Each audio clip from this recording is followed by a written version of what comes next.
Hey, the other day I was talking to a friend about recovering from chemotherapy, and she was also a young person who has gone through cancer and chemo herself. And in talking to her, an analogy came to me and I felt like it really represented my experiences thus far, and so I thought I'd just talk about it. I feel like I'm reminded by well-meaning friends, family and medical professionals to just relax and recover. After all of this, you should just spend the time to relax and recover.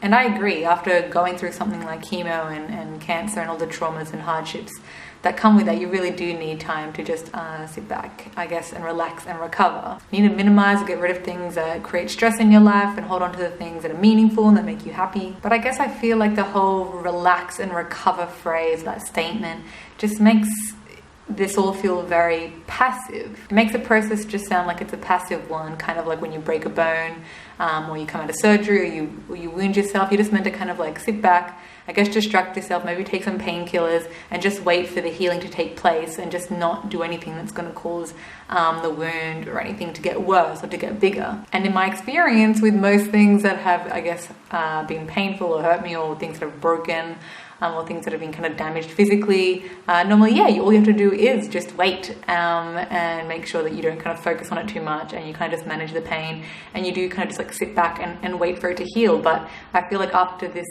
chemo and after all that's happened, the relax and recover phrase or statement, it's not passive at all. It feels incredibly active. I feel like it's akin going to the physio's office. Like when I was a young teenager, I broke my arm, and so when I got my cast off, I had to go see a physiotherapist to get exercises to make sure that I could move my arm properly. And I remember being in that physio's office and just thinking about how painful having to do these exercises were, and I didn't want to go anymore. I didn't want to have to do the exercises.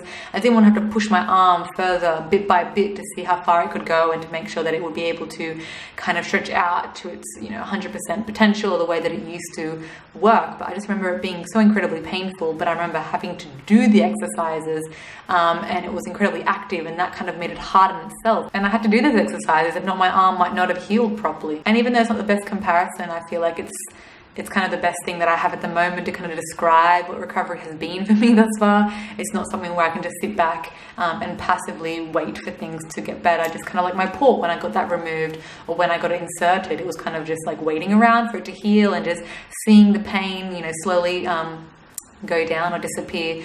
But after chemo and recovering from that, it's been incredibly different, and I feel like it's this idea of more active recovery that I have to engage in, which also makes it incredibly hard. And it takes active participation to make sure that the anxiety doesn't make you isolated, or that the depressive symptoms don't make you unmotivated to do anything anymore. It takes active participation to just see where you're at physically or mentally post chemo, and to try to keep pushing yourself to hopefully go back to how you were before. And it takes a lot of energy to make sure that you don't let those negative thoughts or catastrophizing or your mental health to totally deteriorate and get worse in time. That takes a lot of energy to make sure that that doesn't happen. And I know that I've definitely noticed the most improvement in myself when I've actively done things, even if they're small things, when I've actively done things to make myself feel and hopefully become better and more capable than when I've just sat back and kind of incorporated the relax and recover kind of idea that we normally have with most things in life, especially when they're kind of like physical injuries. And I guess thus far I felt like my mental health has only gotten worse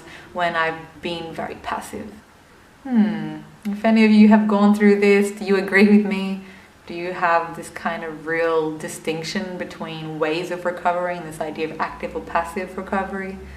I'd love to know your thoughts and to read them, so please put them down below in the comment section. And I hope you're all doing well, and I'll see you in the next video. Okay, bye.